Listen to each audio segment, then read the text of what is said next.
ಗಾಂಧಿ ಜಯಂತಿ ಭಾಷಣ 10 ಸಾಲುಗಳಲ್ಲಿ. 1. ಭಾರತದಲ್ಲಿ ಪ್ರತಿ ವರ್ಷ ಅಕ್ಟೋಬರ್ 2ರಂದು ಗಾಂಧಿ ಜಯಂತಿಯನ್ನು ಆಚರಿಸಲಾಗುತ್ತದೆ. 2. ಇದು ಮಹಾನ್ ನಾಯಕ ಮತ್ತು ಸ್ವಾತಂತ್ರ್ಯ ಹೋರಾಟಗಾರ ಮಹಾತ್ಮ ಗಾಂಧಿಯವರ ಜನ್ಮದಿನವನ್ನು ಸೂಚಿಸುತ್ತದೆ. 3. ಭಾರತದಲ್ಲಿ ಮಹಾತ್ಮ ಗಾಂಧಿಯನ್ನು ಸಾಮಾನ್ಯವಾಗಿ ರಾಷ್ಟ್ರದ ಪಿತಾಮಹ ಎಂದು ಕರೆಯಲಾಗುತ್ತದೆ.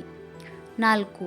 ಅಹಿಂಸೆ ಮತ್ತು ನಾಗರಿಕ ಅಸಹಕಾರದ ಮೂಲಕ ಭಾರತದ ಸ್ವಾತಂತ್ರ್ಯ ಹೋರಾಟದಲ್ಲಿ ಅವರು ನಿರ್ಣಾಯಕ ಪಾತ್ರ ವಹಿಸಿದರು. 5. ಅವರ ಪ್ರಸಿದ್ಧ ತತ್ವವೆಂದರೆ ಅಹಿಂಸಾ ಅಥವಾ ಅಹಿಂಸೆ. ಅವರು ತಮ್ಮ ಜೀವನದುದ್ದಕ್ಕೂ ಅಭ್ಯಾಸ ಮಾಡಿದರು. 6. ಗಾಂಧಿ ಜಯಂತಿ ರಾಷ್ಟ್ರೀಯ ರಜಾದಿನವಾಗಿದ್ದು, ಶಾಲೆಗಳು ಈ ದಿನದ ನೆನಪಿಗಾಗಿ ವಿಶೇಷ ಕಾರ್ಯಕ್ರಮಗಳನ್ನು ಆಯೋಜಿಸುತ್ತವೆ. 7.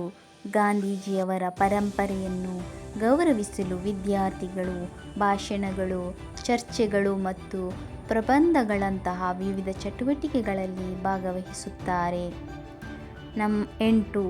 ನಮ್ಮ ಜೀವನದಲ್ಲಿ ಸತ್ಯ, ಸರಳತೆ ಮತ್ತು ಸಮಾನತೆಯ ಮಹತ್ವವನ್ನು ನೆನಪಿಸಿಕೊಳ್ಳುವ ದಿನ. 9.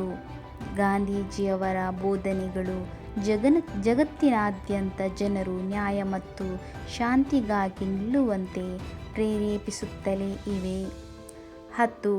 ಈ ದಿನದಂದು ನಾವು ಅವರ ಆದರ್ಶಗಳಿಗೆ ಗೌರವ ಸಲ್ಲಿಸುವೆವು ಮತ್ತು ನಮ್ಮ ಜೀವನದಲ್ಲಿ ಸತ್ಯ ಮತ್ತು ಅಹಿಂಸೆಯ ಮಾರ್ಗವನ್ನು ಅನುಸರಿಸಲು ಪ್ರತಿಜ್ಞೆ ಮಾಡುತ್ತೇವೆ.